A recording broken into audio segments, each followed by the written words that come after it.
เรื่องผีใส่บาตรประสบการณ์ธุดงค์ของหลวงพ่อคูณปริสุทโธตอนนั้นหลวงพ่อคูณเริ่มจาริกธุดงค์ออกจากวัดถนนฮักใหญ่อำเภอด่านขุนทดจังหวัดราชสีมาเพื่อเดินทางไปจังหวัดหนองคายเส้นทางธุดงค์ของหลวงพ่อคูณยึดเอาแนวภูเขาป่าดงตึบหนาเพื่อโคจรและจะหยุดพักบำเพ็ญศาสนธรรมตามที่ต่างๆเช่นป่าดงที่เงียบสงัดห่างไกลหมู่บ้านดังนี้เป็นต้นหลวงพ่อคูณย่างตีนเป้าไปเรื่อยๆจนฮอดจังหวัดหนองคายจากนั้นก็อาศัยเรือข้ามแม่น้ำของมาขึ้นฝั่งลาวประเทศลาวในสมัยนั้นความเจริญมีแต่อยู่นครหลวงคือนครหลวงเวียงจันทน์เฮานั่นเองผ่านจากเขตเมืองหลวงไปแล้วก็มีแต่ป่าเขาลำเนาไพรซึ่งยังเป็นธรรมชาติบริสุทธิ์ชาวลาวเฮาดำรงชีวิตด้วยความเป็นอยู่ที่เรียบง่ายเฮ็ดไร่เฮ็ดนาพอมีกินพอมีไส้ไปแต่ละมื้อเท่านั้นประชาชนส่วนหลายยังเป็นคนยากจนแต่มีจิตใจศรัทธาเลื่อมใสในพระพุทธศาสนาเป็นอย่างยิ่งหลังจากหลวงพ่อคูณเดินทางจาริกธุดงค์ผ่านเวียงจันทน์ขึ้นมาก็มุ่งหน้าไปสู่แขวงเสียงขวางซึ่งเป็นแขวงทางภาคเหนือของลาวและเป็นแขวงที่มีการต่อสู้ของศึกสงครามในสมัยนั้นหลายสมควรจนมีชื่อเอิ้นได้ว่าสนามรบธงไหหินเมื่อหลวงพ่อคูณมาฮอดธงไหหินเป็นครั้งทำอิฐนั้นก็เป็นเวลาใกล้สิค่ำตาเวนอัสดงลงสู่ปลายไม้หลวงพ่อจึงปรากฏใกล้กับพลานหินเป็นหินที่สูงพอสมควรพอได้เป็นที่อาศัยบังลมเป็นอย่างดีเนื่องจากสายลมที่พัดผ่านธงไหหินแห่งนี้เป็นลมแห้งที่สมควรหลังจากเพิ่นสวดมนต์ไหว้พระแลงแล้วหลวงพ่อคูณก็เข้าไปภาวนาในกุฏคืนนั่นเป็นคืนเดือนแฮมแต่แสงดาวสาดส่องเต็มท้องฟ้าก็พอช่วยบรรเทาความมืดไปได้หลายพอสมควรธงไหหินแห่งนี้เบิ่งแล้วแปลนเป้าเป็นธงกว้างและเป้าเปี่ยวในยามกลางคืนเต็มไปด้วยความมืดเฮ็ดให้สถานที่แห่งนี้เป็นตาย้านที่สุดแต่หลวงพ่อคูณก็บ่ได้ใส่ใจต่อความเงียบสงัดวังเวงซึ่งควบคุมไปทั่วอาณาบริเวณแต่เพ่งไปที่จิตเพื่อรวมเป็นสนามสู่กรรมฐานตามลำดับแต่สำหรับคืนนี้จิตของหลวงพ่อคูณเบิ่งคือจะบ่สงบคือกับบ่ยอมให้สติควบคุมง่ายๆแต่หลวงพ่อคูณก็บ่ยอมให้จิตมันไปบนอื่นได้และในวาระนั้นหลวงพ่อคูณปริสุทโธก็ได้ประเสริญกับความอัศจรรย์ของธงไหหินอยู่ๆก็มีเสียงดังคือโคมคล้ายๆพายุกำลังยับเข้ามาใกล้ๆยิ่งใกล้เข้ามาเสียงก็ยิ่งดังฟังชัดขึ้นเรื่อยๆคือกับกระแสลมที่ใหญ่ที่สุดจะมากวดเอาสรรพสิ่งในท้องธงไหหินนี้ปลิวไปจนหมดสิ้นแต่เสียงนั้นเคลื่อนเข้ามาใกล้ที่พักของหลวงพ่อคูณเสียงกระแสลมกลายเป็นเสียงโห่ร้องคือโคมของคนนับพันนับหมื่นคือกับกองทัพทหารกำลังเคลื่อนขบวนเข้ามาหากคนที่ไปได้ประเสริญกับปรากฏการณ์อันส่วนให้คนพองสยองเก้าดังที่ปรากฏถ้าขาดสติหรือมีกำลังจิตหวั่นไหวอ่อนแออาจจะเกิดความย่านหวั่นไหวถึงขั้นวิปลาสไปเลยก็ได้แต่สำหรับหลวงพ่อคูณนั้นเพิ่นเคยผ่านประสบการณ์ความย่านกลัวมาแล้วที่ผ่านมายิ่งเป็นตาย่านกว่านี้เอิ้นว่าเคยย่านจนสุดขีดมาแล้วจนบ่ฮู้จักความย่านใดๆเลยเพียงแต่เสียงมากระทบหูซำนี้จึงบ่สามารถเฮ็ดให้เพิ่นเกิดความหวั่นไหวและย่านกลัวได้จากเสียงโห่ร้องที่บ่งบอกถึงความโหดร้ายกระหายชีวิตก็เปลี่ยนหายไปเป็นเสียงร้องไห้คือดังกับคนหมดหมู่บ้านกำลังร้องไห้ขอความช่วยเหลือคือกับเสียงร้องไห้ของผู้คนที่กำลังตกอยู่ในห่วงแห่งความทุกข์ทรมานเกินจะบรรยายและเสียงร้องไห้โหยหวน ก็ดังไปทั่วทุ่งไหหินหลวงพ่อคูณกล่าวไว้ในภายหลังว่าอยู่ทุ่งไหหินนี่มีหลายสิ่งหลายอย่างที่เพิ่นบ่เคยคิดว่าจะได้ยินก็ได้ยินบ่เคยคิดว่าจะได้เห็นก็ได้เห็นทุ่งไหหินมีอดีตที่ซับซ้อนทับถมกันอยู่จนยากจะแยกแยะออกมาได้ว่า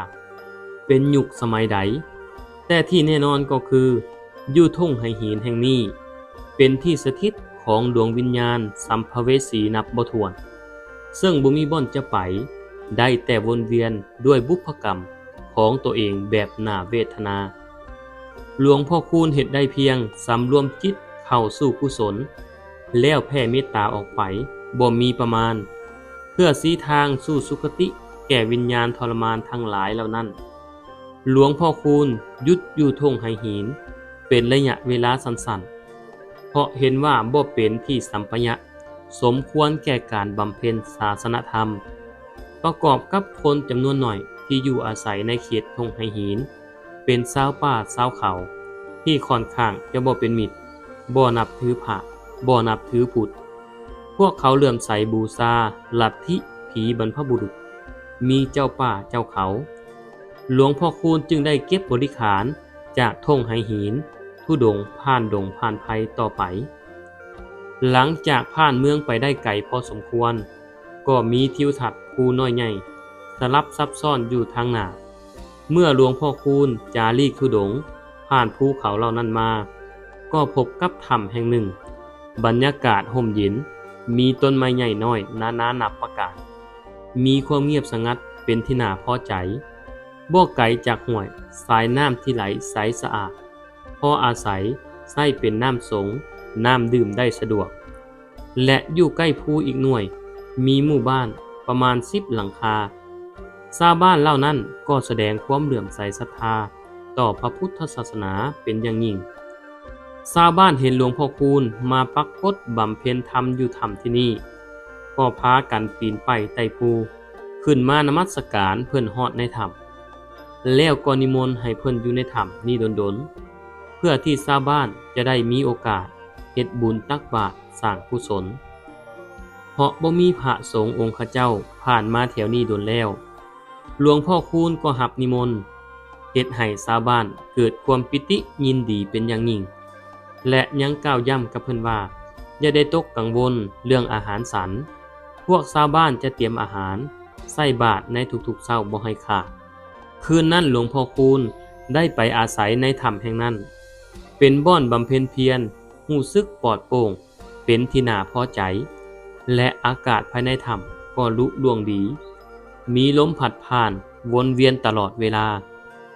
จนฮอดมื้อเช้าตาเว้นเริ่มสาดแสง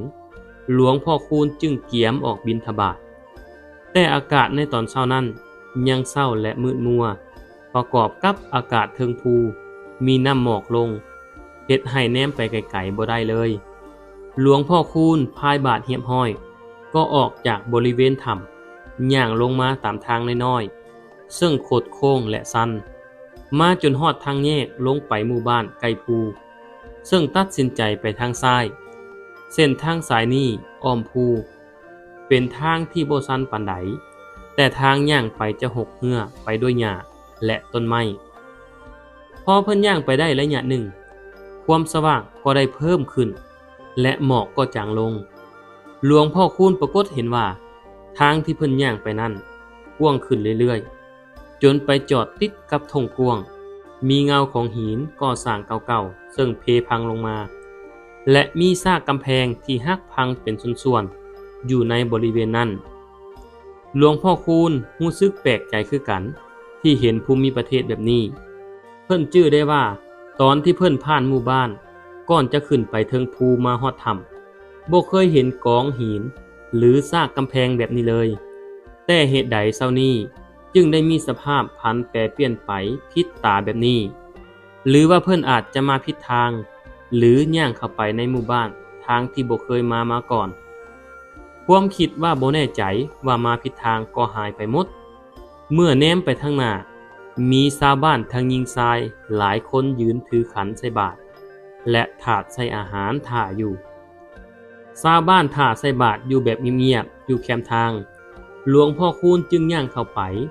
ด้วยกิริยาที่สำรวมสายตาแนมลงไปต่ำแนมเห็นเพียง2-3 ก้าวหลวงพ่อคูณก็เปิดฝาบาตรหับเข่าและเข่าที่ห่อด้วยใบตองเป็นห่อน้อยๆไปจนสุดแถวแล้วเพิ่นก็ย่างกลับด้วยอาการที่สำรวมคือเก่าในขณะที่ย่างกลับภูหลวงพ่อคูณยังมีข้อสะกิดใจสงสัยอยู่อีกประการหนึ่งก็คือเป็นหยังชาวบ้านที่นำอาหารมาใส่บาตรจึงเงียบบ่ลมกันเลยในระหว่างที่เพิ่นย่างรับบาตรบ่มีไผสนทนาเว้านำกันเลยทุกคนบ่ว่าใส่บาตรแล้วหรือกำลังถาใส่บาตรต่างก็นั่งอยู่นิ่งๆบ่ติงคิงด้วยอาการสำรวมนั่งอยู่ไสก็นั่งอยู่นั่นบ่เคลื่อนย้ายตามภาษาคนทั่วไปบ่มีการทักทายหรือเว้านำกันเลยเพียงแต่คนเดียวซึ่งจะออกผิดวิสัยธรรมชาติของสังคมส่วนหลายเฮ็ดให้บรรยากาศสงัดวังเวงแบบบอกบ่ถูกหลวงพ่อคูณคิดสำนี้ก็เลิกใส่ใจเพราะเห็นว่าบ่มีประโยชน์บ่มีสาระที่จะนำมากังวลเพิ่นย่างตามเส้นทางเก่าที่อ้อมภูขึ้นมาจนฮอดถ้ำหลังจากสันข้าวแล้วหลวงพ่อคูณได้นำบาตรไปล้างอยู่ลำห้วยเศษข้าวเศษอาหารซึ่งเหลือจากสันได้นำมากองไว้เทิงก้อนหินเพื่อให้ทานแก่สัตว์เล็กสัตว์น้อยอีกต่อหนึ่งแล้วหลวงพ่อคูณก็นำเอาบาตรมาตากแดดไว้อยู่หน้าถ้ำจากนั้นเพิ่นก็เข้าไปนั่งสมาธิภาวนาสลับกับการเดินจงกรมจนฮอดเวลาใกล้สิค่ำหลวงพ่อก็ลงไปส่งน้ำอยู่ห้วยตอนนี้เพิ่นรู้สึกแปลกใจที่เห็นเศษข้าวเศษอาหารที่เพิ่นวางกองไว้เทิงหินบ่มีหยังผิดปกติแสดงว่าบ่มีสัตว์เล็กสัตว์น้อยเข้ามากินเลยซึ่งเรื่องแบบนี้ก็เป็นเรื่องแปลกพอสมควรเพราะตลอดเวลาที่เพิ่นธุดงค์หากมีเศษข้าวเศษอาหารเหลือจากการฉันแล้วเพิ่นจะกองปะไว้สัตว์ต่างๆจะเข้ามากินจนหมดจนบ่เหลือทุกครั้งแต่สำหรับครั้งนี้เพียงแต่หมดตัวน้อยๆก็ยังบ่มาตอมเลยเช้าต่อมาก่อนออกบิณฑบาตหลวงพ่อคูณแวะไปเบิ่งกองเศษข้าวและเศษอาหารเพราะย่านมันบูดเน่าปรากฏว่าหายไปหมดเกลี้ยงบ่เหลือเศษเล็กเศษน้อยตกข้างเหลือไว้เลยเมื่อเข้าไปพิจารณาเบิ่งใกล้ๆยิ่งแปลกใจนักเข้าไปอีกเพราะถ้าหากมีสัตว์เข้ามากินเศษอาหารจะต้องมีห้องห้อยเอาไว้แต่เท่าที่หลวงพ่อคูณเห็นในตอนนั้นเทิงก้อนหินเกี่ยงปกติคือบ่เคยวางอาหารไว้เลยคือกับเศษอาหารทั้งหมดหายไปทางไหนก็บ่ฮู้หลังจากหลวงพ่อคูณปฏิบัติธรรมอยู่ในถ้ำได้ 3-4 มื้อชาวบ้านตีนภูอีกหน่วยหนึ่งก็ปีนขึ้นมาหาหลวงพ่อคูณฮอดถ้ำด้วยความเป็นห่วงเพราะตั้งแต่เพิ่นมาอยู่ในถ้ำบ่เคยลงไปบิณฑบาตอยู่ในหมู่บ้านเลยทั้งที่หับนิมนต์ชาวบ้านไว้แล้วหลวงพ่อคูณได้บอกว่าได้ลงภูไปบิณฑบาตทุกเช้าบ่เคยขาดเพียงแต่มื้อเดียวเป็นหยังชาวบ้านจึงบอกว่าเพิ่นบ่ได้ลงไปบิณฑบาตเลยชาวบ้านก็ได้แต่พากันมึนงงและสงสัยเพราะทางหมู่บ้านก็บ่มีไผเห็นหลวงพ่อเลยรวมทั้งข้าวปลาอาหารที่เฮ็ดไว้เกียมใส่บาตรทุกเช้าก็ข้างเก้อทุกมื้อจะว่าหลวงพ่อคูณหลงทางไปบิณฑบาตหมู่บ้านอื่นก็เป็นไปบ่ได้เพราะแถวนี้บ่มีหมู่บ้านอีกแล้วมีแต่ป่าดงพงไพรไปตลอดชาวบ้านถามหลวงพ่อคูณว่าย่าพ่อลงจากภูไปทางทิศใดหลวงพ่อคูณอธิบายว่าออกจากถ้ำแล้วก็ย่างลงภูพอฮอดทางแยกก็เลี้ยวซ้ายเป็นทางอ้อมภูไปชาวบ้านพอฮู้ว่าหลวงพ่อคูณไปทางใดชาวบ้านก็เว้าแทบจะพร้อมๆกันว่าหลวงพ่อไปบิณฑบาตกับผีแล้วจากนั้นได้อธิบายต่อไปว่าเส้นทางที่ลงจากภูที่จะไปหมู่บ้านนั้นต้องแยกเข้าไปทางขวามือหากเลี้ยวซ้ายเป็นทางย่างเก่าๆอ้อมภูไปนั่นคือทางไปเมืองห้างแต่บูหานนาการแล้วบ่มีคนอยู่อาศัยแม้แต่คนเดียวชาวบ้านแถวนี้ก็ยังบ่กล้าล่วงล้ำเข้าไปในเขตเมืองห้างแห่งนั้นเพราะมีชาวบ้านเคยหลงเข้าไป เห็นพูดผีปีศาจเป็นตาย่านขนพ้องสยองเก่ามาแล้วหลวงพ่อคูณรับฟังเรื่องที่เพิ่นบ่เคยคาดคิดมาก่อนเมื่อชาวบ้านเล่าให้เพิ่นฟังจนหมดสิ้นเพิ่นก็ได้ส่งเสียงหัวขึ้นแล้วบอกกับทุกคนว่าเป็นบุญของผีเมืองห้างที่ได้ใส่บาตรพระแถมยังต่อชีวิตให้พระได้อยู่ต่อไปอีกหลายมือจะว่าไปแล้วข้าวปลาอาหารของผีนี่มันก็แซ่บอยู่ไดเช้าต่อมาหลวงพ่อคูณก็ออกบิณฑบาตตามกิจของเพิ่นเมื่อลงจากภูมาฮอดทางแยกซ้ายขวาเพิ่นก็ตัดสินใจย่างไปทางซ้ายซึ่งเป็นเส้นทางไปบรรจบกับเมืองห้างเมื่อเข้าสู่เขตเมืองห้างแล้วมื้อนี้เพิ่นบ่เห็นไผมาถาใส่บาตรคือกับทุกๆเช้าที่ผ่านมาที่เห็นอยู่ทางหน้าท่ามกลางสายหมอกที่มืดมัวก็คือซากปรักหักพังของเมืองบูฮานที่ถล่มไปหมดแล้วความรุ่งเรืองของศิลปะวัตถุทั้งหลายเหลือเพียงเศษหินที่ถากกาลเวลาที่จะถล่มลงมากลายเป็นธุลีดินไปในที่สุดหลวงพ่อคูณสงบจิตแนบสนิทอยู่กับกุศลซึ่งเพิ่นได้สร้างสมมาแล้วก็แผ่เมตตาออกไปให้กับดวงวิญญาณทั้งหลายที่ยังวนเวียนอยู่ในอาณาบริเวณเมืองห้างแห่งนี้เพื่อให้พวกเขาได้ไปพบกับทางไปสู่สุคติที่ดีกว่าจากนั้นหลวงพ่อคูณปริสุทโธก็ย่างกลับไปทางเก่าเมื่อฮอดทางแยกเพิ่นก็ได้เลี้ยวไปทางขัวภูเข้าไปสู่หมู่บ้านตีนภูซึ่งชาวบ้านกำลังเกียมอาหารถ่าใส่บาตรอยู่ชาวบ้านก็ใส่บาตรตามวิสัยคนทั่วไปเป็นที่เรียบร้อยส่วนหลวงพ่อคูณก็เดินธุดงค์ต่อไปในมือต่อมานี่ก็คือประสบการณ์การประเสริญกับวิญญาณเทิงเส้นทางธุดงค์ทางหนึ่งของหลวงพ่อคูณปริสุทโธหรือท่านเจ้าคุณพระญาณวิทยาเถระแห่งวัดบ้านไห่อำเภอด่านขุนทดจังหวัดราชสีมานี่เป็นเพียงส่วนหนึ่งของเรื่องราวทั้งหมด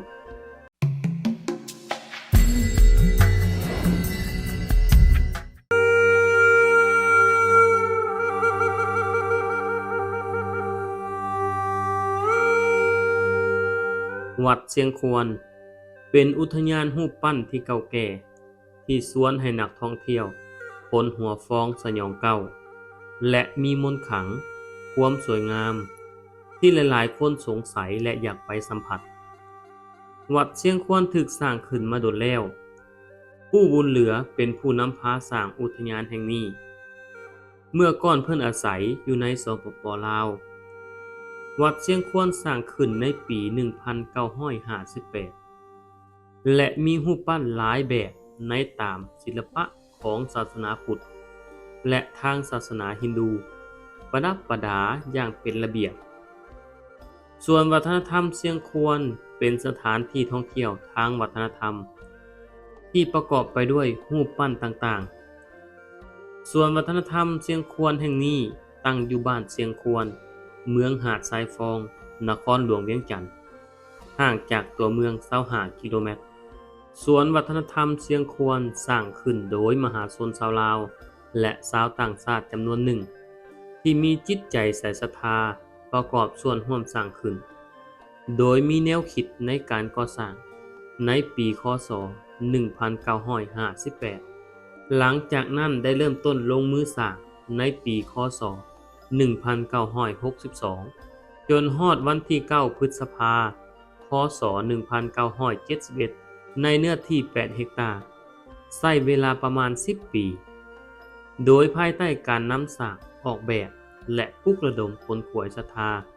ในการก่อสร้างจากพ่อขาวบุญเหลือศิริรัตน์หรือหลวงปู่บุญเหลือศิริรัตน์นั่นเองหลวงปู่บุญเหลือศิริรัตน์เกิดในวันที่ 3 มิถุนายน พ.ศ. 1933 พ.ศ. 2476 กงกับมือขึ้น 11 ค่ำ เดือน 7 ปีละกาเป็นลูกคนที่ 7 ของพ่อคำมันสุริรัตน์อยู่ที่จังหวัดสุโขทัยกับแม่ทองอยู่สุริรัตน์จังหวัดหนองคายหลวงปู่บุญเหลือเกิดในเวลาแม่ถือพาเพียง 7 เดือนเมื่อเกิดมาแม่ได้ตั้งชื่อให้ว่าท้าวสายสมร ย้อนการเกิดบ่เต็มเดือนสายสมรจึงเป็นคนเลี้ยงยากมักเจ็บป่วยบ่ค่อยสบายฉะนั้นพ่อแม่จึงตัดสินใจมอบลูกชายของตนให้แก่นางคำปิวและจานกู้หลิงผู้เป็นเอื้อยและอ้ายเขยเอาไปเลี้ยงเป็นลูกต่อมาเพิ่นก็ได้เปลี่ยนชื่อให้ใหม่จากสายสมรมาเป็นบุญเหลือหลังจากนั้นปาฏิหาริย์ก็บันดาลปรากฏว่าท้าวบุญเหลือนับแต่นั้นมาสุขภาพก็ค่อยๆดีขึ้นเมื่ออายุของบุญเหลือได้6 ปีจานคู่หลิงก็ได้มอบท้าวบุญเหลือคืนให้กับพ่อแม่คิงๆเลี้ยงดูแลต่อไปจุดพิเศษของท้าวบุญเหลือเป็นคนที่อุปนิสัยอ่อนโยนเว้าจาอ่อนหวานซื่อสัตย์มีความเมตตาต่อสัตว์สาวาสิ่งที่สุดหักดอกไม้เป็นชีวิตจิตใจหักเพื่อนฝูงใจคอกว้างขวางมักล้มน้ำผู้เฒ่าบุญเหลือสนใจในด้านศิลปะเป็นพิเศษบ่ว่าจะเป็นงานแกะสลักวิชาสร้างหัตถกรรมการตำหูกท่อไหมมัดหมี่หรือผ่าขิดเป็นต้นในช่วงวัยเรียนบุญเหลือบ่สนใจเรียนและบ่เอาหยังเลยจนพ่อแม่พี่น้องพยายามบังคับให้ผู้เกี่ยวเรียนหนังสือด้วยทุกวิธีทางทั้งให้ทั้งตีเมื่ออายุ12 ปีบุญเหลือตัดสินใจหนีจากพ่อแม่สัตว์เซพเนจรไปตามยถากรรมโดยบ่มีผู้ฮู้กบปลายสาเหตุค่ำใสนอนหันไปตามป่าดงพงไพรขึ้นไปตามทางทิศเหนือของประเทศลาวจนไปฮอดภูสนาวซึ่งเป็นภูสูงใหญ่แห่งหนึ่งอยู่บ่อนนั้นก็มีหมู่บ้านคนอยู่แต่บ่หลายบุญเหลือได้มอบตนเป็นศิษย์กับอาจารย์ผู้หนึ่งเพื่อหวังจะได้ศึกษาหำเฮียนขออัดขอธรรมและวิชาอาคมต่างๆบุญเหลือได้แสวงหาธรรมกับอาจารย์ผู้นั้นเป็นเวลา6 ปีจนอายุบุญเหลือได้20 ปีเต็มจึงได้ขออนุญาตอำลาครูบาอาจารย์ของเพิ่นออกจากสถานที่นั้นเพื่อจะมาเผยแพร่ตามเจตนาของตนบุญเหลือได้กลับคืนเมื่อหาพ่อหาแม่อยู่บ้านเสียงควรมาอยู่นำพ่อแม่ได้เพียง6 ปีพ่อแม่ก็เสียชีวิตในตอนนั้นบุญเหลืออายุ30 ปีพ่อเพิ่นเสียชีวิตก่อนและต่อมาก็แม่นแม่ของเพิ่นซึ่งอายุได้99 ปีก่อนแม่จะสิ้นลมหายใจเพิ่นได้สร้างให้ลูกบุญเหลือนำใช้ที่ดินตอนนี้ทั้งหมดให้สร้างวัดในเบื้องต้นบุญเหลือก็บ่รับปากแต่แม่ได้อ้อนวอนหลายครั้งจนบุญเหลือบ่สามารถปฏิเสธได้และได้ตกลงรับปากแม่หลังจากมื้อนั้นเป็นต้นมาบุญเหลือก็มีความตั้งอกตั้งใจในการสร้างวัดเชียงควรก็คือสวนวัฒนธรรมแห่งนี้โดยการปลุกระดมคนขวายมหาชนทั้งภายในและต่างประเทศผู้มีจิตใจใส่ศรัทธาเลื่อมใสศรัทธาประกอบส่วนขึ้นวัตถุและสติปัญญาความรู้เข้าในการก่อสร้างรูปปั้นของเทวรูปสร้างขึ้นหลายกว่า200 องค์เนื้อในของรูปปั้นแม่นแสดงให้เห็นถึงศาสนาพุทธศาสนาฮินดูเช่นการประสูติตรัสรู้และปรินิพพานขององค์สมเด็จสัมมาสัมพุทธเจ้าและรูปปั้นเกี่ยวกับพรหมเทพเพื่อเป็นปริศนาสอนให้คนรู้บาปบุญคุณโทษการเกิดแก่เจ็บตายของมนุษย์บางเรื่องเป็นปริศนาธรรมในวรรณคดีลาวอินเดียและอื่นๆในสวนอุทยานพระพุทธรูปและรูปปั้นมีอยู่200 กว่าองค์และในนั้นหลายคนคงเคยได้ยินถึงรูปปั้นเจ้าแม่นาสีที่ถูกสร้างปั้นไว้ในสวนนั้นและที่น่าแปลกน่าอัศจรรย์ก็คือมีอุทยานที่คล้ายกันและมีรูปปั้นเจ้าแม่นาสีคือกันอีกด้วยที่นั่นมีชื่อว่าศาลาแก้วกูสถานที่ตั้งอยู่จังหวัดหนองคายของประเทศไทยซึ่งปู่บุญเหลือคนเดียวกันไปสร้างไว้อีกแห่งประติมากรรมเหล่านี้เกิดขึ้นภายใต้การเบิ่งแยงของปู่บุญเหลือสำหรับอุทยานวัดเชียงควรจะมีรูปปั้นที่โดดเด่นอันหนึ่งคือกับมักอึยักษ์ภายในนั้นมี3 เรื่องที่แสดงให้เห็น3 ระดับคือนรกโลกและสวรรค์หากผู้ใดได้ไปสามารถเข้าไปได้ทั้งปากปีศาจ หัวมีความสูงอยู่3 เมตรและปีนขึ้นไดจากนรกสู่สวรรค์แต่ละเรื่องราวมีรูปปั้นภาพวาดแต่ละสั้นและถ้าขึ้นไปเทิงสุดคือจุดชมวิวของสวนวัฒนธรรมหรือเอิ้นกันว่าอุทยานวัดเสียงควรหลังจากประเทศลาวปลดปล่อยแล้วในปี 1975 ผู้บุญเหลือก็ได้กลับไปอยู่จังหวัดหนองคายประเทศไทยและได้สร้างวัดแบบเดียวกันไว้อีกแห่งหนึ่งสถานที่ที่คิดว่าบ่น่าจะมีหยังกลับมีความสวยงามและลึกลับซับซ้อนบางครั้งอาจจะเฮ็ดให้หลายคนขนหัวฟองสยองเก้านั่นก็คือศาลาแก้วกูหรืออุทยานเทวไลยจังหวัดหนองคายประติมากรรมมีความขลังและศักดิ์สิทธิ์สถานที่แห่งนี้ได้กลายเป็นบ่อนท่องเที่ยวที่นักท่องเที่ยวต่างก็พากันเข้าไปชมความแปลกตาและเต็มไปด้วยรูปปั้นที่มีขนาดใหญ่หลายกว่า200 องค์เจตนาสร้างของปู่บุญเหลือคืออยากรวบรวมทุกศาสนาอยู่ร่วมกันเพื่อสอนชาวประชาให้เข้าถึงความดีความงามและเพื่อสื่อถึงทุกศาสนาย่อมสอนให้คนเป็นคนดีถึงแม้นว่าหลักทางศาสนาของพุทธและฮินดูเลิกๆแล้วจะขัดกันในบางข้อก็ตามเช่นศาสนาพุทธปฏิเสธการมีอยู่ของพระเจ้าหรือพระผู้สร้างเป็นศาสนาประเภทอัตเทวนิยมแปลง่ายๆว่าบ่นิยมเทพหรือบ่เชื่อเทพเจ้าแต่ศาสนาฮินดู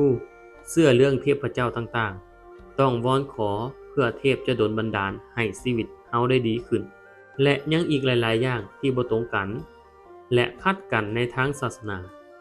แต่ก็มีส่วนคือกันเป็นแกนหลักคือความเมตตาความดีต่างๆแต่จังไดก็ตามผู้บุญเหลือได้เบิ่งเห็นจุดที่สำคัญและจุดที่คือกันของศาสนาพุทธและฮินดูจึงจับยกเอาทั้งสองศาสนามาอยู่นำกันเพื่อเป็นอุบายธรรมเป็นปริศนาธรรมสอนชาวบ้านให้ตั้งอยู่ในศีลในธรรมและคุณงามความดีโดยผู้บุญเหลือต้องการให้อุทยานเทวไลยหรือศาลแก้วกูหรือชาวบ้านทั่วไปเอิ้นว่าวัดแขกนั่นเป็นสถานที่ที่หมายถึงดินแดนแห่งการหลุดพ้นจากกิเลสทั้งปวงถ้าใครได้ไปชมเทวไลยต่างๆแล้วจะได้รู้สึกคือกับหลงเข้ามาในดินแดนของหยักเพราะทุกสิ่งทุกอย่างจะใหญ่โตมโหฬารโดยรูปปั้นต่างๆจะมีเนื้อหาปริศนาทางความเชื่อของศาสนาพุทธศาสนาฮินดูและศาสนาคริสต์แต่ก็ยังมีบางส่วนจำลองเอาเหตุการณ์จากวรรณคดีสุภาษิตบูฮานหรือนิทานพื้นบ้านมานำจัดปั้นแต่งแสดงไว้อยู่ที่ศาลาแก้วกูนอกจากจะมีรูปปั้นเป็นปริศนาธรรมแล้วยังมีอาคารสำนักพุทธศาสนาแก้วกูที่มีความสูง3 ชั้นเป็นสถาปัตยกรรมที่เรียนแบบมัสยิดของศาสนาอิสลามทางหน้าอาคารจะมีสัญลักษณ์โอมเป็นสัญลักษณ์ของศาสนาฮินดูโดยชั้นเทิงสุดจะมีร่างกายที่บ่เน่าเปื่อยของปู่บุญเหลือศิริรัตน์บรรจุอยู่ที่นั่นทางวัดเสียงควรและศาลาแก้วกูแม่นมรดกที่ปู่บุญเหลือได้มอบไว้ให้แก่ชาติบ้านเมืองและเพื่อเป็นปริศนาสอนคนให้ตั้งมั่นอยู่ในความดีบ่ประมาทที่สร้างขึ้นจากความฉลาดความสามารถของเด็กน้อยพเนจรคนหนึ่งที่ก่อนหน้านั้นหลายคนบ่ให้ความสนใจแต่เมื่อพัฒนาตนเองไปได้